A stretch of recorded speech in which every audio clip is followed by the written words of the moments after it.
The iconic counterpart to Grand Beetle, it is the KWG08 Sonic Stag, the Kuwagata counterpart and starter of Medarot Navi. Coming to the game with a kit of Stealth, Sword, Hammer, Biped Legs, and the leg ability of Mirage, which grants Conceal effect to self when charging Metaforce. Now, honestly, of the two, I'd say Grand Beetle is much more designed for extended survival fights and utility, but in terms of raw damage output, I'd honestly say Sonic Stag would have him beat. Stealth, of course, is a ability that makes him untouchable and untargetable until his next turn, unless he's already being targeted, which makes it really great for him to be able to use his sword or his hammer to make backhanded swipes beyond shields or anyone else that might be standing in his way, since he can bypass them with stealth and attack exactly who he wants to target without being interfered with. Sword and hammer, conventional melee skills, can never go wrong with either of them.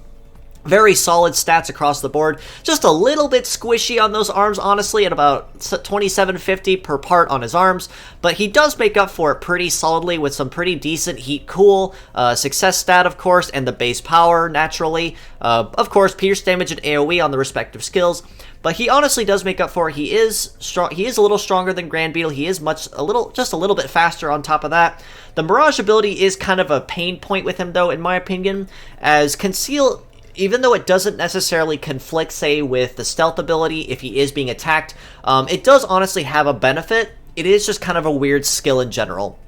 Unlike stealth that makes you untargetable and untouchable, Conceal just basically increases your natural evade as well as negates pierce damage for one hit. So basically any kind of attack that would be an AoE or a pierce damage, like a kill move, Conceal would actually negate that and only focus all the damage on one particular part. Now, even though he does seem decently balanced for speed in regular form, his Medachange does change that up to where he can transform, change his leg from biped to flight, and his leg ability to straight, which is a passive buff to success across the build for melee parts. And his kit changes to sword, anti-air, and anti-sea. So now he's basically more or less kind of emulating what Dorcas does with his change, where he gets hammer, anti-sword, and anti-sea instead. So Sonic Stag honestly is also built for utility as well, especially given the fact that in change mode he becomes an absolute terror to anyone in the sky or on the sea, with his very fast ability to transform. Gains a very, very high mobility boost on top of that, in addition to being able to very quickly make swipes at both flight and sea-based foes for very quick decimation and crippling to keep them from potentially destroying anyone or holding back anyone on the team.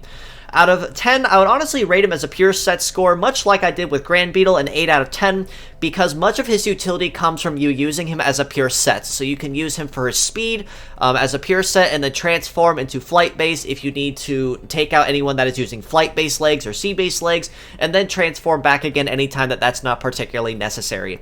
As mixed parts, I'd rate him just a little lower, same case, at a 7 out of 10. He honestly is very well balanced. He is a little squishier than Grand Beetle overall, but he honestly does make up for it with a higher base power to an extent, as well as a higher mobility and evade with his legs, as well as a higher speed when transformed. So if you are going to make use of Sonic Stag, much like you will with Grand Beetle, using him as a pure set would probably be the greatest way to make use of him, but if not, you can always make use of him as mixed parts as well, because sword and hammer are generally skills you can never go wrong with, and of course stealth is always another very nice addition to the team as a support skill that you can use to bypass shields or anyone that might potentially stand in your way and keep you from attacking someone who does need to be taken out faster.